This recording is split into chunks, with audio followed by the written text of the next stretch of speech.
ఇది రాజకీయ శక్తుల కుట్ర. భారతీయ సిమెంట్ సంక్షోభం వెనుక రాజకీయ శక్తుల కుతంత్రాలు. తొలగింపునకు గురైన కార్మికులను వెనక నుండి ఉసిగొల్పుతున్నారు. 10 మంది వల్ల 1300 కుటుంబాలు రోడ్డును పడే పరిస్థితి. సంస్థ కార్యకలాపాలను అడ్డుకుంటున్నారు. ఉత్పత్తి నిలిచిపోయింది. దీనివల్ల రోజుకు 6 కోట్ల మేర నష్టం. కళ్ళెదుటే జరుగుతున్నా పోలీసులు చోద్యం చూస్తున్నారు. ఉత్పత్తి సజావుగా సాగేందుకు చట్టం చర్య తీసుకునేలా ఆదేశాలు ఇవ్వండి. శేఖర్ గారు, ఇప్పటికైనా ఏమన్నా నిన్నటికి కూడా ఏమి మార్పు ఏమి రాలేదా ప్రభుత్వ వైఖరిలో భారతీయ సిమెంట్స్ ఇష్యూలో? సార్, ఇది నిజంగా రెడ్ బుక్ సార్. మొదటగా మీకు అలాగే పురుషోత్తం రెడ్డి గారికి, సాక్షి టీవీ అందరికీ గుడ్ మార్నింగ్ సార్.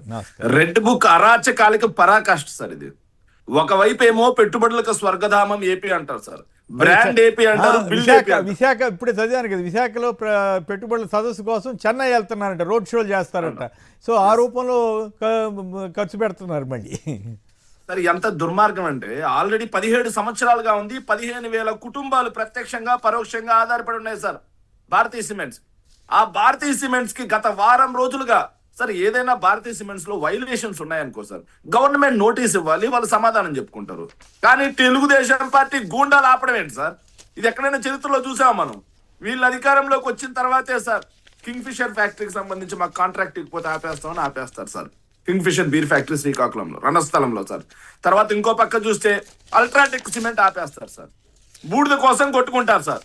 ఇప్పుడు ఏకంగా భారతీయ సిమెంట్స్ లైమ్ స్టోన్ నుంచి రాకుండా అడ్డు పెట్టేస్తారు సార్. మరి ఇది ఎక్కడ పెట్టుబడులకి పరిశ్రమకి స్వర్గధామం?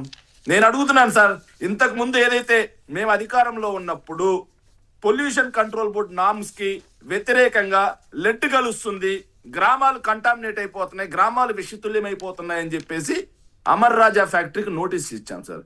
ఫ్యాక్టరీ వెళ్ళిపోమని కాదు సార్, ఉత్పత్తి ఆపేయమని కాదు, కేవలం మీరు ఆ పొల్యూషన్ ఏదైతే వస్తుందో దాన్ని అరికట్టండి అని. దాన్ని పొలిటిసైజ్ చేసి అమర్ రాజా ఫ్యాక్టరీని తరిమేశారని చెప్పి తప్పుడు ప్రచారం చేసినటువంటి వీళ్ళు అమర్ రాజా ఫ్యాక్టరీ ఎక్కడికి వెళ్ళలేదు సార్, అక్కడే ఉంది సార్ అమర్ రాజా ఫ్యాక్టరీ. తప్పుడు ప్రచారం చేశారు. మొన్నటికి మొన్న నారా లోకేష్ గారు రాష్ట్ర ప్రజల చేత క్షమాపణ చెప్పించారు సార్. ఆయనకి ఏం దుర్మార్గం అర్థం కాదు సార్. కానీ ఇప్పుడు ఉన్న ఫ్యాక్టరీని ఉత్పత్తి నిలిచిపోయింది కేవలం తెలుగుదేశం పార్టీ రౌడీలు గుండాల వల్లే సార్. అది సో ఇది ఎక్కడి ఇప్పటికి కూడా పరిస్థితులే మార్పు రాలా, ప్రభుత్వంలో వైఖరిలో ఏం మార్పు రాలా, పోలీసులు ఏం చర్య తీసుకోవట్లా, ఎట్టి పరిస్థితుల్లోనూ చర్యలు తీసుకోవట్లేదు సార్. నిజంగా రోడ్డు మీద నడిపించాల్సింది 15,000 మంది కుటుంబాల ఈ రోజు భవిష్యత్తుని గాలిలో దీపంలో నిలబెట్టినటువంటి ఆ తెలుగుదేశం పార్టీ రౌడీలు గుండాల మీద. అలా కాకుండా వైఎస్ఆర్ కాంగ్రెస్ పార్టీ వాళ్ళని రోడ్డు మీద నడిపిస్తారు, వీళ్ళ చేతికి గొడ్డళ్ళు రాడ్లు కత్తులు ఇచ్చి ఆపిస్తారు సార్. దుర్మార్గం ఏంటంటే అడుగుతున్నాను సార్, గత 5 సంవత్సరాల్లో ఏ రోజైనా సార్ హెరిటేజ్ ఫ్యాక్టరీకి సంబంధించి ఒక్క చుక్క పాలన వైఎస్ఆర్ కాంగ్రెస్ పార్టీ వాళ్ళు ఆపారా? ఓకే, ఇష్యూ అదంతా మళ్ళీ తర్వాత మాట్లాడుకుందాం. అంటే తాజా పరిస్థితిని ప్రేక్షకులకు వినిపించాలనే ఉద్దేశంతో అంతవరకే అడిగాను. మిగతా అన్ని కూడా మళ్ళీ ఆ సందర్భాన్ని బట్టి మళ్ళీ మాట్లాడుకోవచ్చు. పగలు లీడర్, రాత్రి స్మగ్లర్. పట్టుబడ్డ మంత్రి రాంప్రసాద్ రెడ్డి అనుచరుడు తోట వెంకటాద్రిపై ఉదయం పూట టీడీపీ కార్యక్రమాల్లో చీకటి పడితే ఎర్రచందనం ముంగిట్లో బిజీ.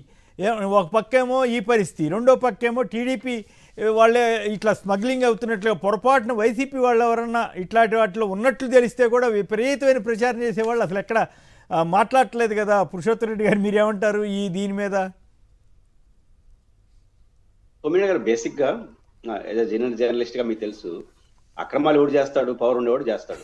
సాధారణ సూత్రం, నాకేం ఆధారాలు లేవు. అపోజిషన్ వాడు చేయలేడు కదా.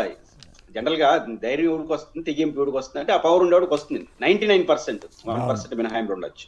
కాబట్టి ఇప్పుడు ఆడ మాల్ ప్రాక్టీస్ జరుగుతున్నాయంటే, ఆ మాల్ ప్రాక్టీస్ జరుగుతున్నాయంటే పవర్ ఉండేవాడు చేస్తున్నాడు అని అర్థం. కాబట్టి ఆ పవర్ ఉండేది ఎవరు? ఇప్పుడు కూటమి ప్రభుత్వం. కాబట్టి కూటమి ప్రభుత్వం రియాక్ట్ కావాలి, ఇట్లాంటి వార్తలు వచ్చినప్పుడు చర్య తీసుకోవాలి. అప్పుడు మాట్లాడరు. తర్వాత 6 నెలల తర్వాత ఎవడన్నా అక్రమాలు చేసి తాట తీస్తానంటారు. ఆయన కూడా అక్రమాలని చేసేస్తాడు. కాబట్టి మళ్ళీ తాట తీసేది ఎందుకు? కాబట్టి జరిగినప్పుడే తాట తీస్తే ఇంకొకటి చేయకుండా ఉంటాడు, వాడు కొనసాగించకుండా ఉంటాడు. ఆ పద్ధతి ప్రభుత్వం పాటిస్తే బాగుంటుంది. లేకపోతే ఏదో సమాజం మెప్పు కోసం మాట్లాడినట్టుగా చూడాల్సి వస్తుంది. రైట్.